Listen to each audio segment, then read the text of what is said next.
Oi pessoal, meu nome é Felipe, eu sou um estudante de engenharia de software e me encontro no meu terceiro ano e estou procurando me especializar na área de qualidade e teste de software. Meu objetivo com esses vídeos é compartilhar tudo o que eu venho aprendendo, né, a respeito desta área para servir como métrica do meu progresso de estudos e aprendizado e para todos aqueles que também quiserem trilhar o mesmo caminho que eu nesta área. E hoje eu quero mostrar para vocês de maneira resumida uma das coisas mais básicas do QA, que são os fundamentos, porque eu acredito que toda área ou profissão que você queira seguir, você deva começar realmente da base, aprendendo os fundamentos, mesmo que as coisas se compliquem lá na frente, a base sempre vai ser o norte a você. Então vamos entender, né, um pouco dos conceitos fundamentais que eu andei estudando, queria compartilhar com vocês a respeito de qualidade e testes de software, e especificamente sobre os fundamentos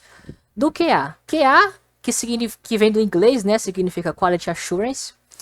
Em português o pessoal chama de analista de qualidade. Tem várias nomenclaturas, não existe uma muito bem definida. Ele é um profissional responsável por não apenas verificar, né, o produto em que ele atua, mas ele também tem outras várias funções, né? Ele também tem que antecipar as coisas, ele tem que validar muita coisa também. Então não é apenas verificar o que está pronto, mas é um profissional que tem que dar dicas, ele tem que melhorar da melhor maneira possível, seguindo as melhores práticas para um bom exercício de sua função.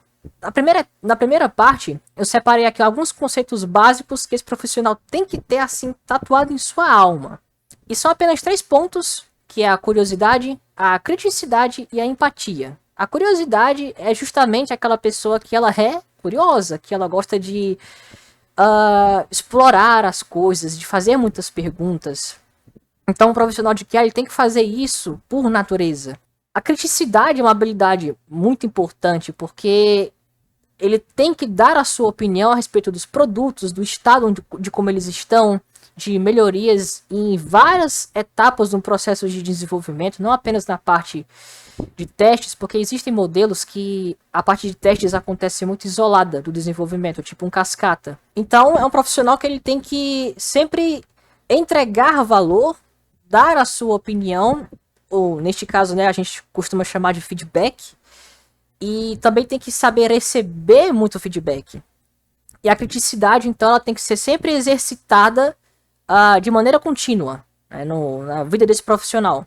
E o último conceito básico é justamente a empatia pelo cliente, porque o que há, esse profissional, ele, na maioria das vezes, ele será de fato ali o mediador entre um produto que está sendo feito e o produto entregue ao usuário final, que a gente chama aqui de cliente. Porém, existe uma particularidade nisso muito interessante. O usuário final, como a gente chama, ele não é o único cliente ao qual o QA ele tem que prover assistência, né, prover a sua entrega de valor. Os clientes do QA eles também são os desenvolvedores do projeto, são o próprio Product Owner é um cliente, até o mesmo sistema terceirizado que vai usar a API do produto também é um cliente a qual você tem que servir como QA. Então, você pode já entender que dos conceitos básicos, você vê que é uma área que tem uma ampla, extensa área de atuação. Não é apenas você testar um produto, mas é você conseguir melhorar aquilo, é conseguir dialogar com as pessoas que fazem aquilo e entender a demanda que as pessoas na última linha de produção, na última ponta de produção estão, entender todas as requisições e as coisas que serão boas e ruins para aquelas pessoas. Isso também nos leva a falar do objetivo do QA, antecipar a identificação de problemas e representar os interesses dos clientes dentro de um time. Aqui um time tanto de qualquer modelo que você for usar, aí, o Agile, o de cascata, esse profissional ele tem que saber comunicar-se muito bem com a equipe, né, como um todo, os desenvolvedores, o Product Owner, o Scrum Master, se for um time que tenha a participação desse profissional. Então, ele tem que ter um amplo diálogo com todas as partes para conseguir melhorar o produto como um todo. E seguindo, a gente encontra aqui os 3 pontos centrais que a mentalidade do QA tem que ter como um norte. O validar é o primeiro ponto. Ele tem que justamente validar o produto que vai atender às expectativas do cliente dele. Então, procurar entender não apenas o que o produto ou software em questão tem que fazer, mas entender as coisas que ele poderia entregar, talvez a mais, talvez a menos. Feedbacks interessantes a respeito da melhor maneira de, por exemplo, o quanto que uma ferramenta nova e um produto que foi estipulado de tal maneira no começo vai ser diferente do resultado final. Então, a validação é muito importante, né, para esse profissional. E a validação é um ponto bastante interessante porque não devemos confundir com verificação. Né? A verificação por si só, ela só prova que uma ferramenta ela está ou não está pronta para está ou não está funcionando. Mas a validação ela verifica justamente essa questão das expectativas, que aí entra na questão de todos os conceitos básicos que eu expliquei anteriormente. Então, um profissional que ele tem a questão da criticidade, que tem a questão da própria empatia e também da curiosidade, esse ponto ele vai ser praticamente algo natural, né, para ele. O segundo ponto é antecipar comportamentos. Então, antecipar comportamentos inesperados e alertar riscos é uma coisa que acredito que o profissional de QA faz bastante. Aqui já pegaria mais do ponto da criticidade. Então, vinculado ao seu objetivo de antecipar e levantar riscos, esse profissional ele tem que estar preparado para todos os tipos de problemas e sempre oferecer as melhores soluções para o que for acontecendo ali na linha de produção. E o último ponto é disseminar. Disseminar o quê? A cultura da qualidade dentro do time. Porque, infelizmente, durante os meus estudos eu descobri que o profissional de QA, ele por vezes é muito isolado dentro do próprio desenvolvimento, porque os desenvolvedores, às vezes por ego, supervalorizam a função deles e enxergam o setor de QA como algo, como apenas pessoas que criticam, né, que não fazem nada, que eles só dão sim ou não, sabe, diminuem muito o trabalho do QA, sendo que esse tipo de prática é muito ruim, não apenas para o QA, o profissional, mas para o time inteiro, porque isso com certeza não é uma coisa produtiva de você fazer em qualquer ambiente de desenvolvimento, e existem vários que você se encontra. Então, na verdade, a gente tem que sempre ter em mente que o QA está lá para ajudar, para fornecer um feedback pode ser positivo ou negativo, mas acima de tudo algo construtivo, que vai melhorar aquele software, aquela aplicação, o que quer que o time esteja trabalhando. Então, disseminar a cultura de qualidade significa você confiar a sua tarefa a todos os membros dessa equipe que fazem parte do desenvolvimento, do desenvolvedor até o PO, com certeza o pessoal que trabalha com QA, todo mundo que participa do projeto, você sempre garantir que a qualidade seja algo que norteie as coisas, lá do começo de requisitos até a parte de manutenção, depois que o produto mesmo for lançado. Então, esses 3 pontos, acredito que eles são centrais e que são bastante importantes no dia a dia de um profissional de QA. Uma outra coisa muito interessante a ser discutida como fundamento é a questão da comunicação como um fator-chave. Comunicação que é boa em qualquer profissão, diga-se de passagem, né? Uma pessoa de vendas vai usar muito isso aqui. Pessoas que trabalham em televisão, com certeza tem que ter isso, radialistas e até na nossa vida pessoal, para às vezes um relacionamento, a gente tem que ter uma boa comunicação, na verdade.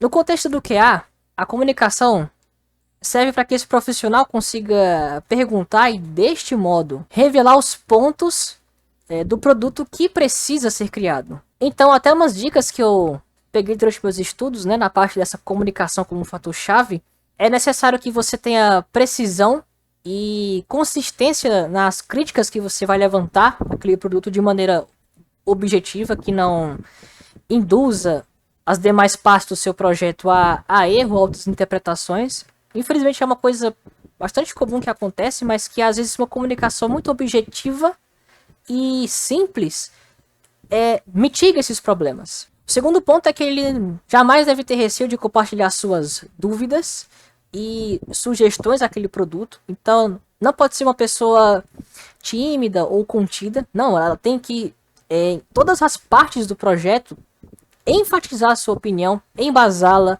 dar dicas, sempre para melhorar a qualidade. O intuito aqui é entregar o melhor produto possível para todos os clientes aos quais os que a servem.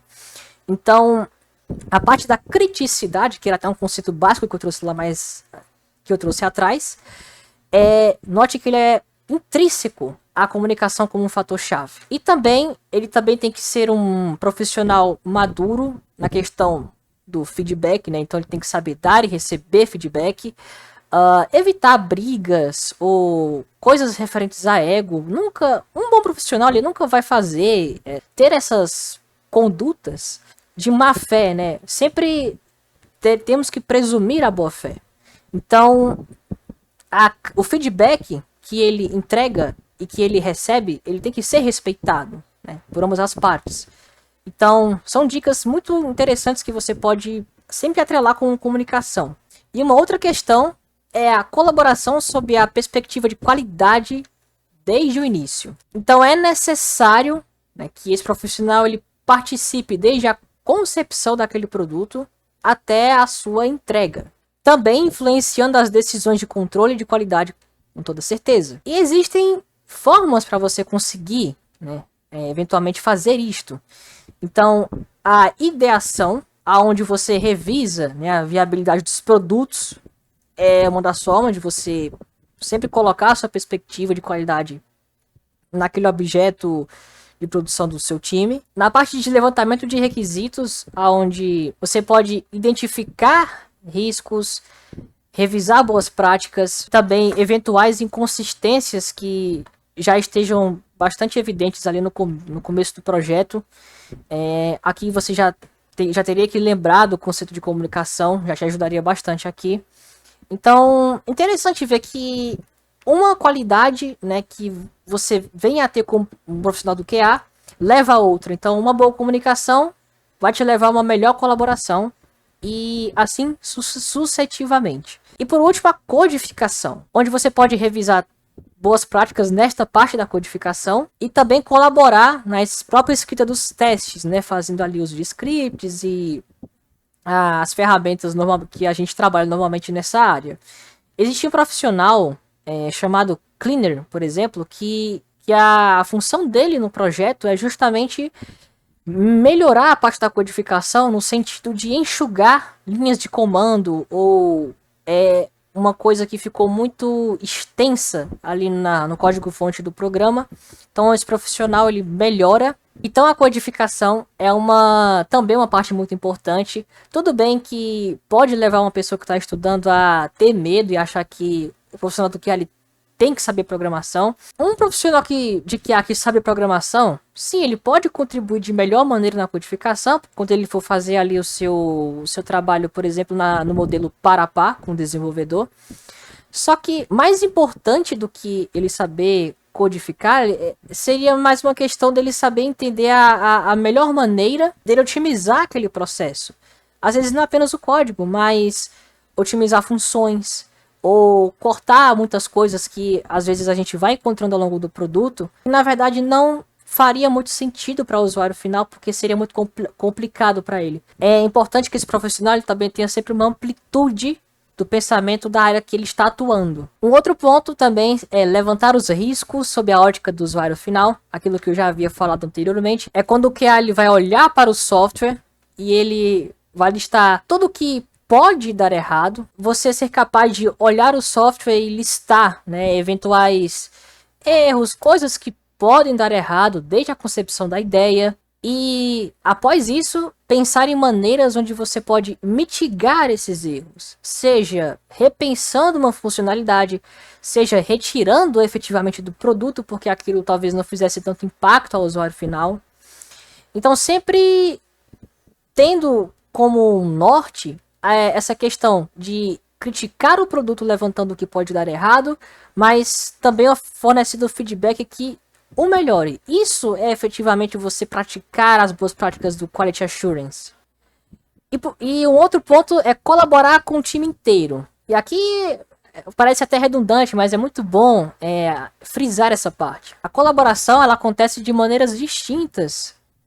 Por exemplo, de um profissional do QA para um Product Owner e de um profissional do QA para um desenvolvedor.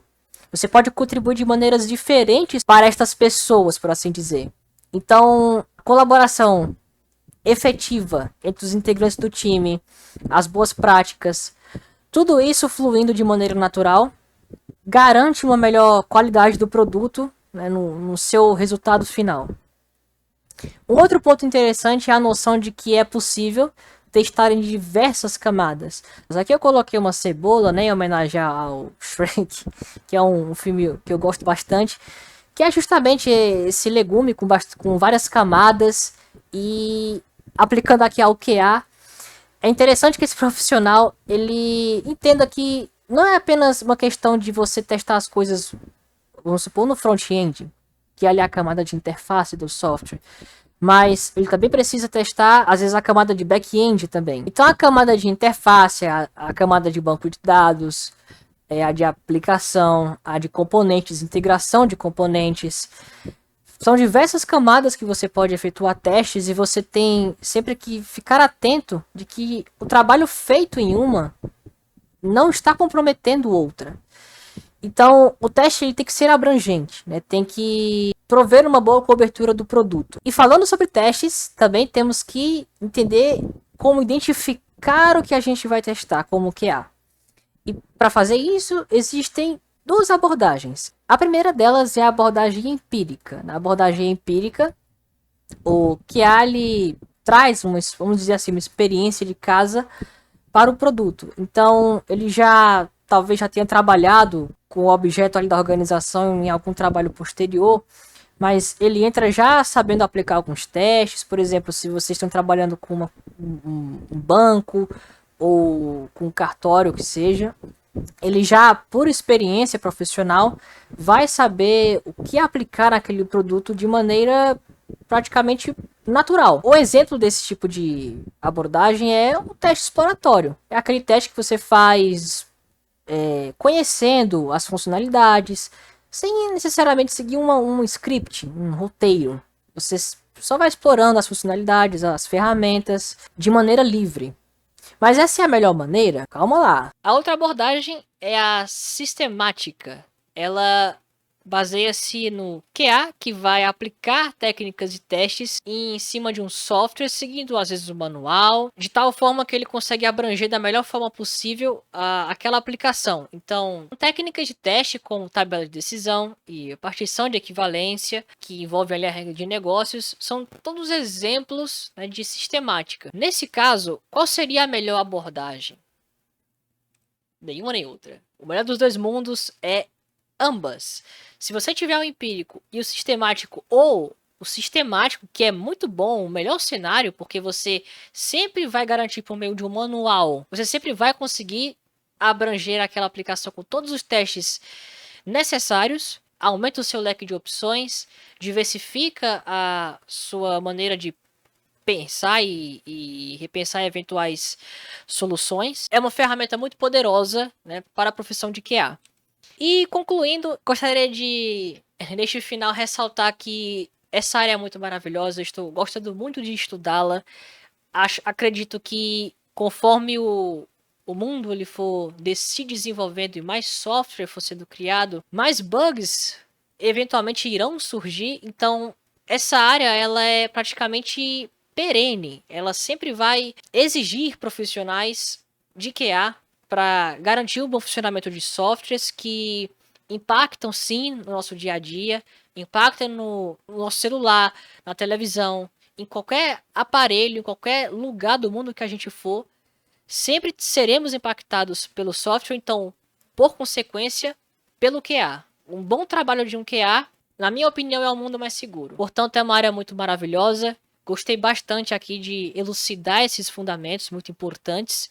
E nos próximos vídeos pretendo disseminar mais o meu conhecimento sobre Quality Assurance. Espero vocês lá.